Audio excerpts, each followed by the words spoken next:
I don't know that I have time to tell the story, but I can't resist. Would you like to hear this wonderful, terrific, incredible story? Okay. Well, you talked me into it, so I'll tell you the story. I want you to imagine this now. Imagine on a Saturday some years ago, this was back in the early 80s. Sit back, relax. It'll take me 7 or 8 minutes to tell the story. It's a wonderful sales story. Don't worry about the workbook. Most of it you can read on your own. If you don't finish every page, we'll do it next time. Life is not a matter of quantity, it's quality that counts. So here's the deal. It was Saturday. I had blue jeans on, t-shirt. Hard to imagine me with t-shirt and blue jeans, isn't it? I drove my car over from High Point, where I live, to a neighboring city called Greensboro, North Carolina. Well, good, then this story is going to mean something to you. I drove into a place called Pickard Imports, a car dealership that sells Mercedes and Volvos.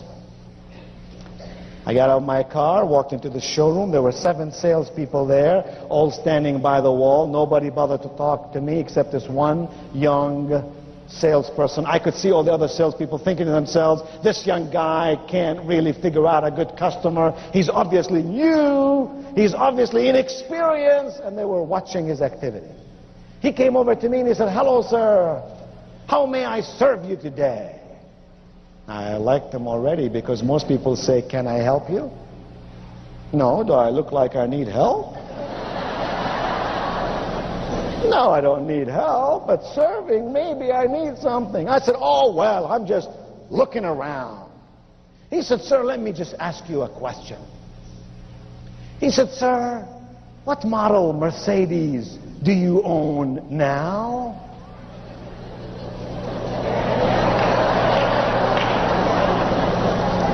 I said, I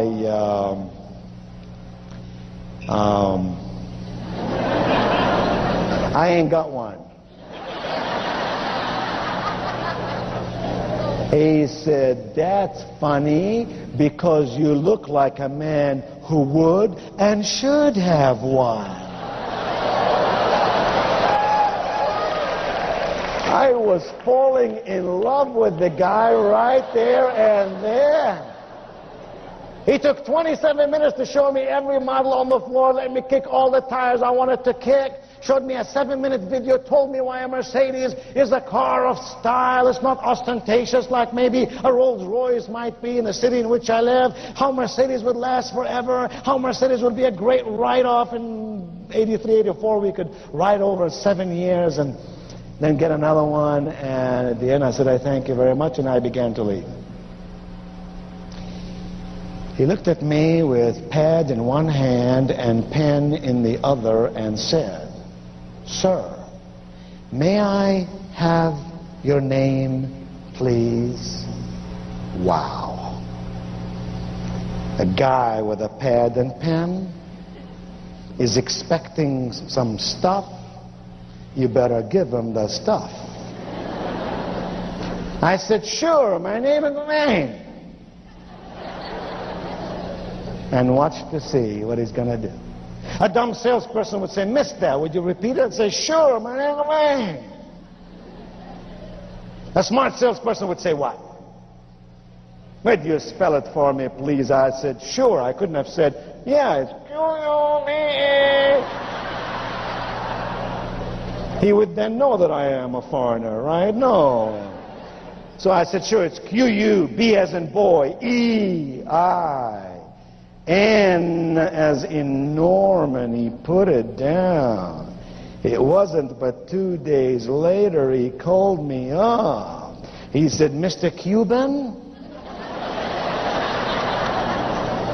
Gotta tell you, Mr. Cuban, we just got the car you're looking for. Now go back to 83. That was a 450 SEL. He said, metallic blue on the outside, navy blue on the inside. It is a beauty. And he said, Mr. Cobain, or Mr. Cuban, I'm dying to show it to you.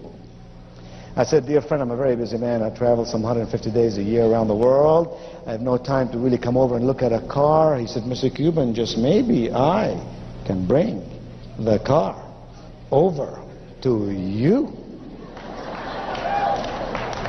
I said, 3:30 today, I'll be glad to see you, but remember, 3:25, you're going to be 5 minutes too early, and 3:35, you're going to be 5 minutes too late. He said, 3:30 it will be, and by golly, 3:30 it was. And it was obvious to me that his manager did not trust him, because he came right along with him. Showed me the car, let me drive it around the block. I fell in love with this machine, and I wasn't even going through midlife crisis.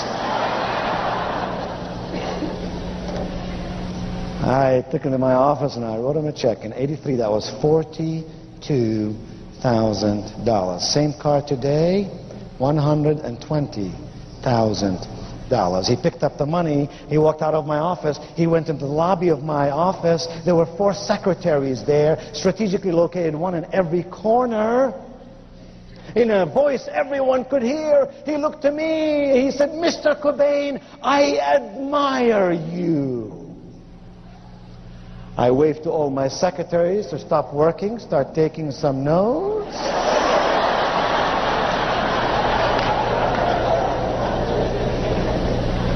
I said, "Really? Why? I got time."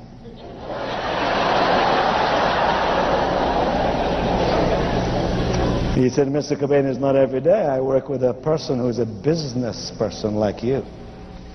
I know what you did today. You did not spend your money. You invested your money in something very worthwhile. I know what you're going to do. You're going to drive that car around. You're going to feel safe. That's number 1. You're going to feel good. That's number 2. You're going to live in style. That's number 3. Oh, Mr. Cobain, I know. You're going to put this car on business. You will depreciate this car over 7 years. Oh," he said, "what America needs are more refugees like you."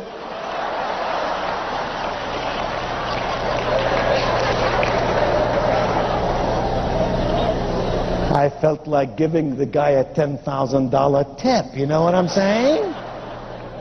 I said, "Oh, well, thank you very much. You honor me with your comments. I really appreciate it." He took 2 steps forward. He stopped. He looked back at me. Now everybody is sitting there taking notes. He said, "Mr. Cobain," he said, "Mr. Cobain, you know, when I work with a guy as smart as you, the least I can do is to be totally honest with you."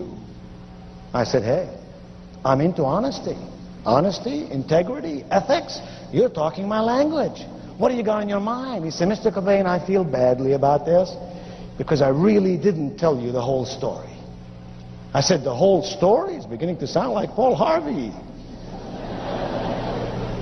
I said, "What are you trying to tell me?" He said, "Well, you see," he said, "Mr. Cobain, I don't know how to tell you this, but this car comes in a set."